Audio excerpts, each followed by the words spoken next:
Hey guys, what's up? It's me, Thomas. Today we're back here with the kill count. Today's kill count is the guy who didn't like musicals. So, I think this is a stage play from when I was able to gather. I don't know what to expect, so how about we just hop on in and see what's going on here. This is from 2018, so let's see what's up. Be sure to like, subscribe for more. Hope you enjoy. Let's go. Welcome to the Kill Count, where we Hey, tally James. up the victims in all our favorite see, horror play media. right over there. I'm James A. Janice, and today we're looking at The Guy Who Didn't Like Musicals, first performed in 2018. The Guy Who Didn't Like Musicals is a stage production, the first one ever covered on this show. It takes place in the small town of Hatchetfield as it's overtaken by an alien infection that turns the townsfolk into singing, dancing pod people. The Guy Who Didn't Like Musicals is the 11th show by Invasion of Starkid Body Productions, Snatchers a group meets founded by musical brothers numbers. Nick and Matt Lang, Brian Holden, and Darren Criss. All four of them attended the University of Michigan, just like yours truly. In fact, Starkid was formed in 2009 during my sophomore year. I never saw any of their shows in person, which was dumb on my part in retrospect, but I distinctly remember the flyers for their second show, me and my dick, posted all over campus. Team Starkid really blew up when they uploaded their first show, a Harry Potter musical, to a nascent YouTube. They didn't even mean for it to be public, they just didn't feel like making DVDs for the cast. Thanks to Harry Potter hype around the sixth film, the video exploded in views, leading to sequels and a whole series of parody musicals. All of the 13 shows so far, and the 2 national tours, were co-written by Nick and Matt Lang, who I never knew in college. But I spoke to Nick ahead of this episode, and it felt like talking to an old friend. Must be that Michigan connection. Go Blue. The Guy Who Didn't Like Musicals is the group's first foray into horror, and kicked off a multimedia, multiversal series, with each work honing in on a different subgenre. Tying them all together is their setting, the town of Hatchetfield. Guy is an original sci-fi horror story, though Nick's the first to admit it's hugely referential and influenced by tropes in specific films, most notably Invasion of the Body Snatchers. The show ran from October 11th to November 4th in 2018 at the Matrix Theater in Los Angeles. The filmed version, uploaded in December that same year, was pieced together from 3 live performances and some pickups without an audience to get close-ups and more blood effects. In the live show, you Can't do know, blood? you can't have them spitting out blood and it'll leave it all over the place and people slip on fake blood and things like that. If you're a current or Fair. recovering musical theater kid, I highly recommend checking out the full production on YouTube. It's a loving tribute to horror with some hilarious people and impressively catchy tunes. Of course, the best way to listen to catchy tunes like those is with a good set of earbuds, like from today's sponsor, Raycon. Raycon is actually celebrating their 6-year anniversary soon, but we're also celebrating our 4-year anniversary of Raycon sponsoring the Kill Count. The first was way back in 2019's The Dentist.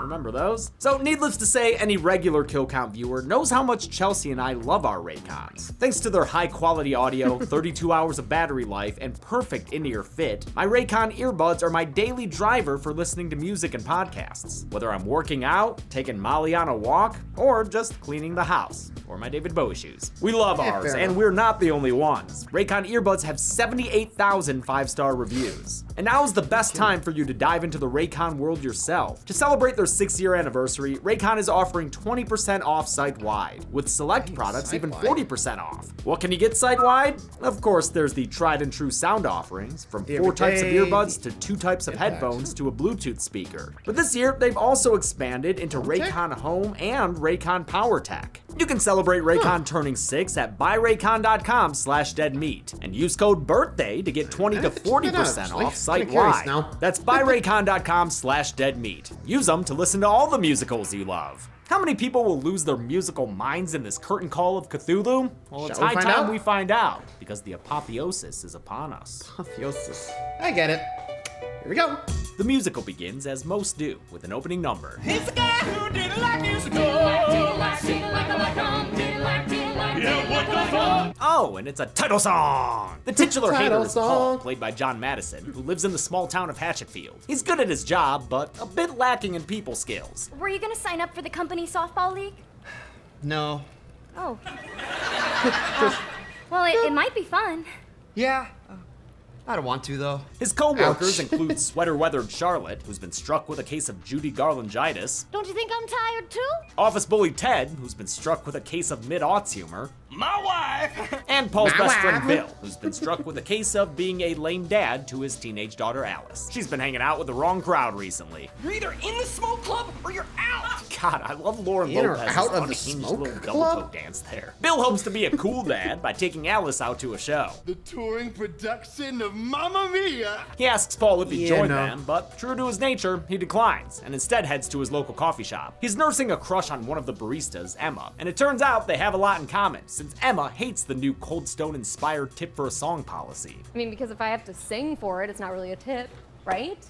It's just like I have another shitty paying job on top of my already shitty paying job. Though he's a bit awkward. Yeah, that sounds about right. Though, can you imagine if they had to do that? Because, goddamn.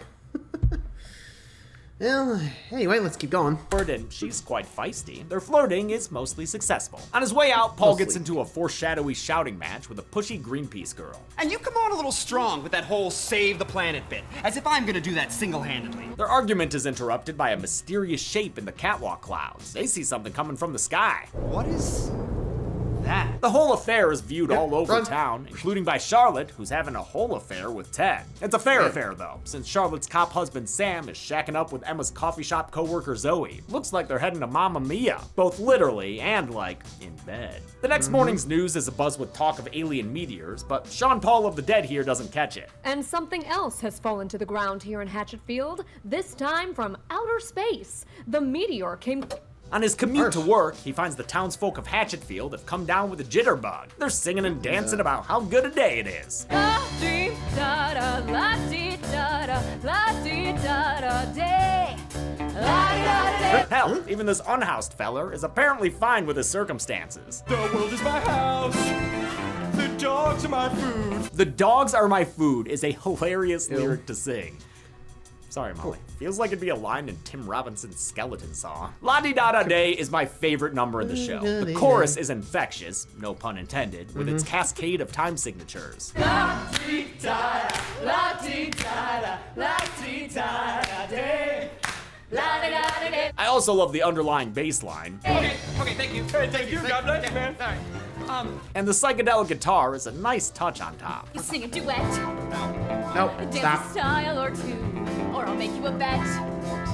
These people are all infected, meaning their human forms have been killed, so we can add 5 of these chorus line converts to the count. The Greenpeace girl, Joey Richter's Vagrant, and 3 other townsfolk whom we saw in human form prior to their Broadway body snatching. We won't count the other 2 singers here because we never met those characters pre-infection. If you're new here, that might not make sense right away, but like think about all the zombie extras you see in zombie movies who we never knew as people. I ain't counting that shit. Paul gets to work and tries to tell his coworkers about the freaky flash mob he saw, but he's pulled away for a meeting with his boss, Mr. go. Davidson, a guy who emanates manic Bill Lumbergh vibes. Turns out Mr. Davidson has also become part of the Alien Ensemble. In Office Space, no one can hear you scream. He pesters Paul in the form of a reverse I Want song. What's that one concrete goal that motivates all your action? I don't think I have one of those. Well, then how's anyone supposed to sympathize with you, Paul? What Do You Want, Paul is less of a big number and more of a comedy act, especially when it slows things down to explore what Mr. Davidson wants from his wife. I want you to choke me while I jerk off. Jeff Blim's performance that's a is cute, canny and over the leave. top, but it wins me over because he's so committed to having such high energy. He's probably just eager to perform all these songs, since they're his. Blim wrote the music and lyrics for the show. It was his second time doing so for a Star Kid show to after the Oregon. Trail to Oregon, and he'd go on to write the music and lyrics for all of the Hatchetfield shows. Paul flees his boss and heads to the coffee shop, where he finds Emma with pep in her step. Black coffee, I'm your coffee guy. Calm down, Paul. She's Yeah, just yeah. following company policy, which now includes a whole song and dance number. She has to perform it with her 2 infected co-workers, Nora and Zoe. Get your cup of roasted coffee,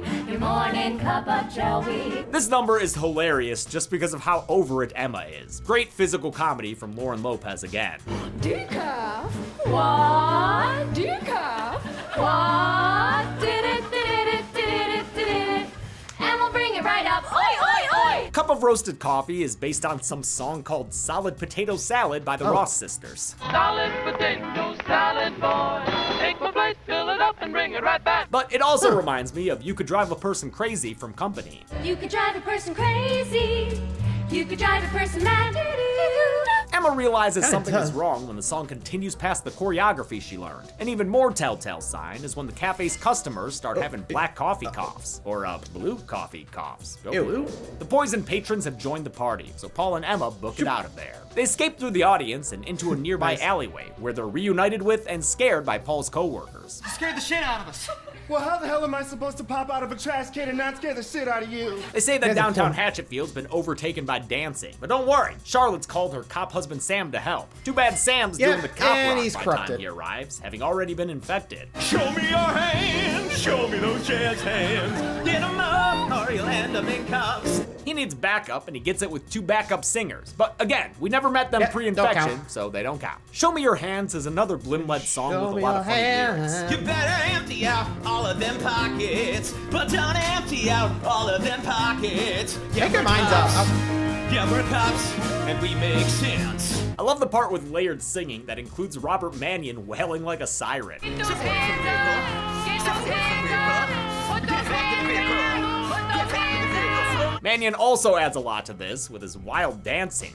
Yo, watch that lower back, dude. Ted the Grouch manages to take Sam out with a garbage can lid, allowing the humans to gain the upper hand. It sends the other cops scrambling and, according to the YouTube captions, making alien/turkey noises. The trash bashing cracks open Sam's head, leaving his thin blue mind all over the floor. Wow, Blim had to have that thing under his hat for that whole number, huh? In order to study the Go Blue brain, Emma suggests they link up with her kooky community college instructor, Professor Higgins. What do they have, a Janet Weiss, Dr. Scott thing going on? We saw Higgins earlier when the meteorite came down, looking like Carl Sagan and channeling his best Kinda Doc doesn't. Brown. God, And his best Doc Beetlejuice. it's showtime. He's currently listening to and getting quite excited about the news. And no accessible means off the island. Wait, Hatchetfield's an island? Did we know that already? We didn't, but it's true. It's apparently an island in Lake Michigan. It's basically up, near like now? Traverse City and all that. Yeah, it's kind of Mackinac, kind of up in there. Emma shows up at the Okay. professor's door and introduces him to the rest of the cast. This is Paul and them. They restrain Well, Sam with them. his own handcuffs, and the nutty professor gets candid with the cracked open cranium. What the fuck is this shit? He thinks the blue Don't slime eat it. came from last night's meteorite, which crashed into the town's Starlight Theater. We learned that from Bill earlier, since it foiled his daddy-daughter musical plans. We get there, and the whole theater was exploded by a goddamn meteor! Mamma mia! Luckily, Higgins has been hoarding supplies and preparing for this exact scenario. Like exactly this? Exactly. That the world would become a musical. You'd better believe it. He's got to examine the blue shit in his laboratory, and the others tag along so they can get their drink on. They leave Ted and Charlotte behind to grope on each other right in front of a passed out Sam. Things getting a little Twin Peaksy in here. The guilt gets to Charlotte, who can't shake her feelings for her husband, even though he's an alien cop. A ticked off Ted leaves her alone with the keys, which is when Sam wakes up and tries to win her over with Jack Torrance inspired pleas. Charlotte, baby, I'm hurt real bad. I need a doctor. Wendy, baby, That does look I think you hurt my head real bad. I need a doctor. It's not the only time he sounds like the Shining character. Charlotte, baby, apple of my eye. Wendy, darling, light of my life. When he can't Nicholson and dime his way into her heart, he resorts to his trusty falsetto. Charlie, you're breaking my heart, child. Got my feet to the fire. Just let me go, and I love you. The dirty dancing finally wins her over, but freeing her husband leads to him freeing her insides. Got He it. ruined her cat sweater. Oh, and now he's got her Eat 'em? intestines in his mouth, which is kind of like a cat. Looks like Lucy with rainbow toy. The rest of the survivors are getting sauced on Higgins' doomsday hooch supply. Emma and Paul have a heart-to-heart where she reveals she hates Hatchetfield and only returned after the death of her sister. My favorite things about The Guy Who Didn't Like Musicals are its songs and its comedy, but what anchors it is serious scenes like this one, featuring great actors Yeah, you gotta have performing those the hell out moments. of their characters. The moment is interrupted by Charlotte, who's been transformed into a blue belt and scream girl. It is time to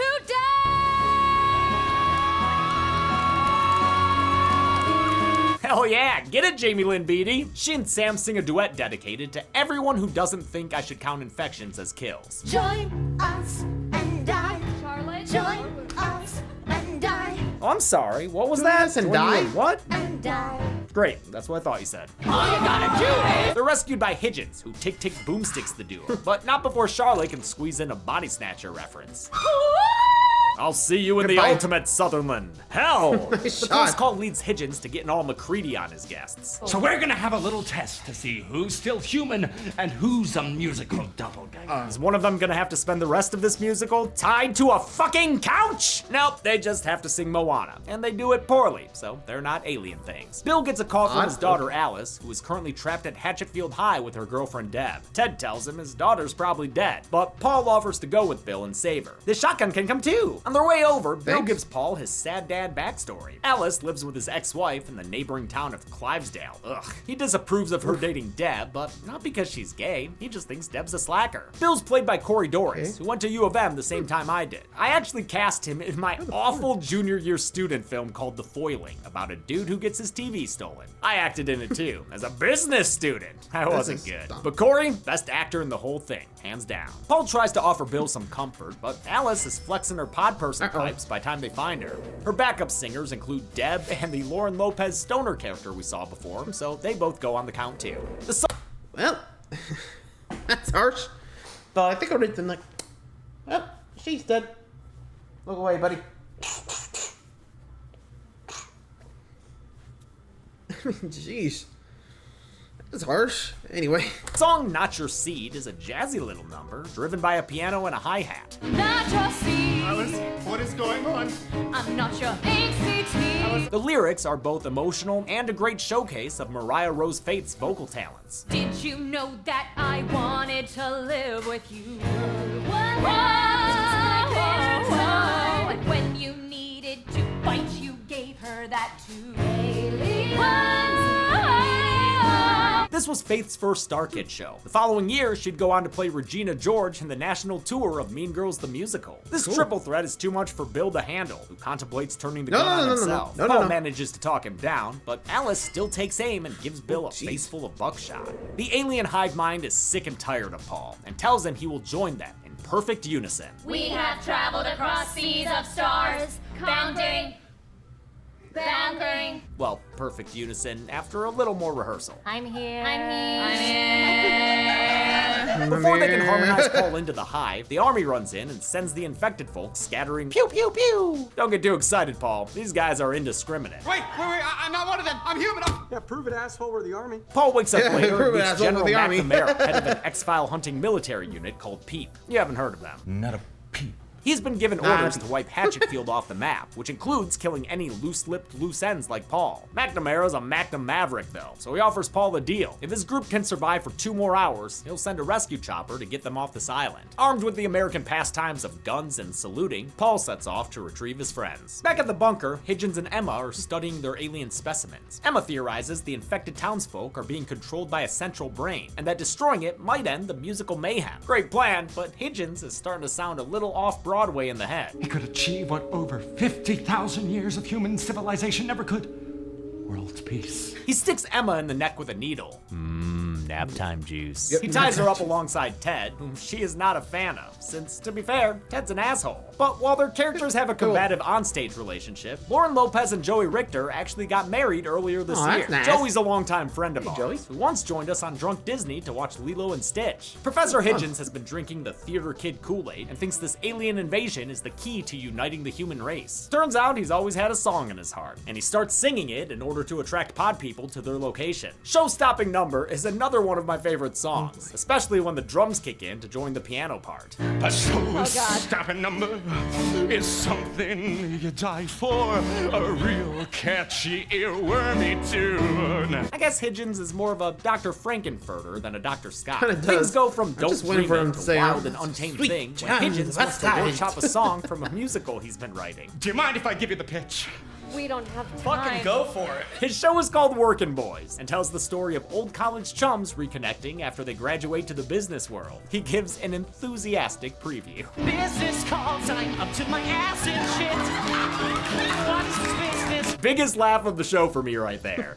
but maybe that's just because I'm a sucker for business! There you go. Unsurprisingly, Pigeons is writing from personal experience, and it's not long before his real-life but infected college chums come a-knocking. While Higgins leaves to toss the old pigskin, Paul sneaks in and frees his captive audience. They escape with the power of a scene change. Should I take this chair? Yes, I'll get the piano. The professor returns to fulfill his show-stopping destiny, and he doesn't have to worry about choking on stage. He's already they at the just stage. tear He him can yell, apart with the "Choke guts." at him!" Having almost died, Ted decides to reconsider being an asshole all the time. He stops to make amends with Paul, but when a working boy attacks them, he abandons his redemption arc and his friends and runs straight to the chopper by himself. His celebration is cut short by a bullet, adding him and General McNamara to the count since we learned that that guy's been infected off screen. He introduces Ted into the fold, and the United troops launch into a militaristic, very Trump-era tune. America's great again. But one last reminder that since we've never seen these other soldiers, Yeah, they don't no go on the counting. count. You get it by now, right? Emma and Paul arrive and are quickly attacked by the Corps front line.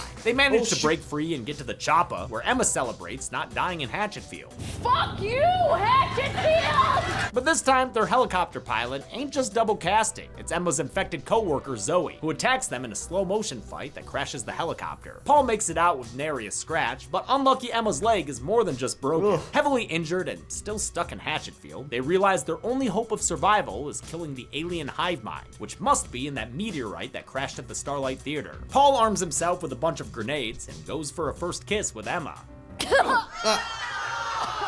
Bro. Yeah, maybe later then. Bye. At the Starlight Bye. Theater, Paul is confronted by his former co-workers, and also Emma's boss, whom he didn't really know. That's right, Paul. All your best friends are here. Being so close to the musical meteorite starts to take a toll on Paul, who can't help but loosen his belt. Paul fighting his musical urges once more reminds me of Rocky Horror, where a de-Medusa Brad Majors got his world rose tinted. The climactic number almost wins Paul over, but he manages to put a pin in the singing while pulling a pin out of his grenade belt, blowing up the space rock to Kingdom Company. A news broadcast from Clivesdale reveals the events of the musical have been blamed on a gas explosion. Luckily, not everyone is dead. Emma's managed to make it out and gets a new identity from the government. Even better, in true musical fashion, she gets a happy ending when Paul pops in to accompany her. Oh, that's nice. Why don't you tell her you love her, Paul? I'm sorry you lost. Uh-oh. Paul launches into a reprise, revealing he's been brought into the alien hive mind. Oh, I get it. He's the guy who didn't like musicals. Past tense. He likes them now. In a darkly comedic finale, the cast comes together to sing a medley of the show's music. You can hardly hear it though, with Emma screaming in absolute terror the whole time. Rude. She doesn't stop screaming even into the curtain call, and the musical ends with Emma being dragged backstage to join the cast party. Did this Martian matinee deliver a show-stopping body count? Let's find out and get to the numbers, to the numbers, to the numbers. Hey, get to the numbers. To the numbers, to the numbers, to the numbers. Hey, get to the numbers, to the numbers, to the numbers, to the numbers. Hey, get to the numbers, to the numbers. Oh, where's my knife? You know, being a sing-songy alien ain't all that bad. You good? Sticking to our system, I counted 24 kills in the guy who didn't like musicals. The victims consisted of 15 men and 9 women, giving us this show-stopping pie chart. As far as who played the victims, John Madison only died once, while Lauren Lopez went on the count twice. I counted 3 kills each for characters played by Corey Doris, Mariah Rose Faith, Robert Mannion, and Joey Richter, while Jamie Lynn Beatty's characters were killed 4 times. Getting killed the most was Jeff Blinn, whom we counted as a kill on 5 separate occasions. Nice, dude. With a runtime of 113 minutes, we had a kill on average every 4.71 minutes. I'll give the Golden Chainsaw for coolest kill to Charlotte. Sure, we all knew she was toast the second she freed Sam, but that gut ripping was a very sudden jump in gore, especially for a live stage production. All machete for lamest kill will go to the first batch of infected townsfolk, since it happened off screen. Yeah, you know the drill. And that's it. The guy who didn't like musicals was released in 2018 and was followed by 2 sequels. Black Friday, released in 2020, and Nerdy Prudes Must Die, which had its live run in LA earlier this year. Next week is the Blair Witch Project. But until then, I'm James A. Janice. Sunday? This has been the Kill Count. Hey everybody, thanks. Could have sworn that announcement was saying like it was Sunday, but I guess they had to change it, but I guess I'll know when Sunday comes about. Anyway, Thanks for watching, guys. Till next time, like, subscribe for more. See ya.